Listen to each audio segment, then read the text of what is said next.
दीवाना कौन रहतो। डोलिया में बैसी क तू जाई छागे जान, कहन दीवाना कौन रहतो।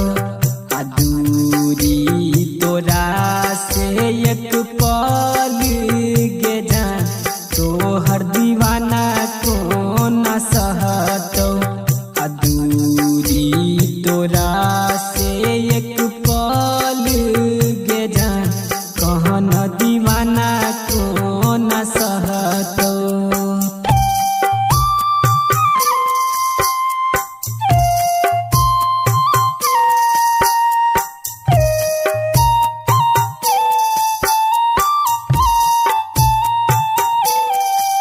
अभी आप सुन रहे हैं बिट्टू यादव की शानदार प्रस्तुति।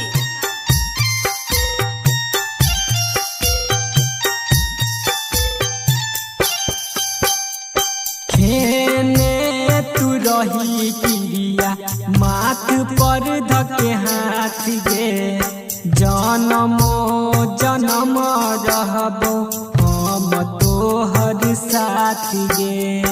जन्मो जन्म रहबो हम तोहर साथ गे। खेने जे रही क्रिया माथ पर धके हाथ गे, जन्मो जन्म रहबो हम तोहर साथ गे। पल भर में हमारा बनाई देला आन हम कोना जियब। पल भर में हमारा बनाई देला आन हम कोना जियब। दूरी तोरा से एक पल गे जान, कहन दीवाना कौन सहतो। आ दूरी तोरा से एक पल गे जान, कहन दीवाना कौन सहतो। मैथिली रिकॉर्डिंग स्टूडियो खुटौना बाजार।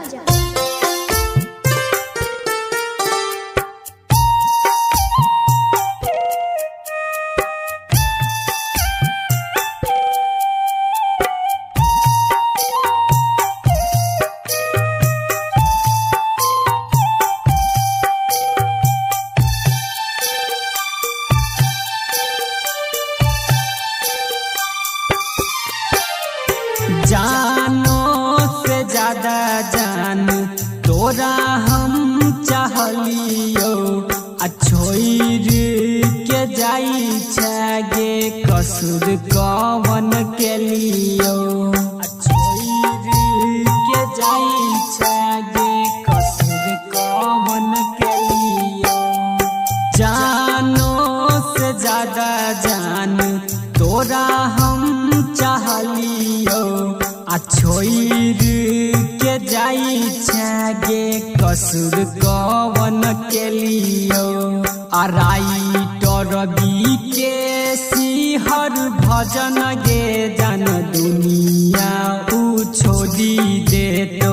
पर बिन अखिलेश तोरा बिन दुनिया उ छोड़ी देतो।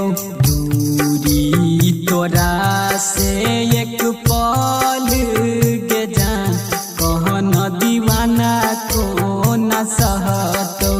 आ दूरी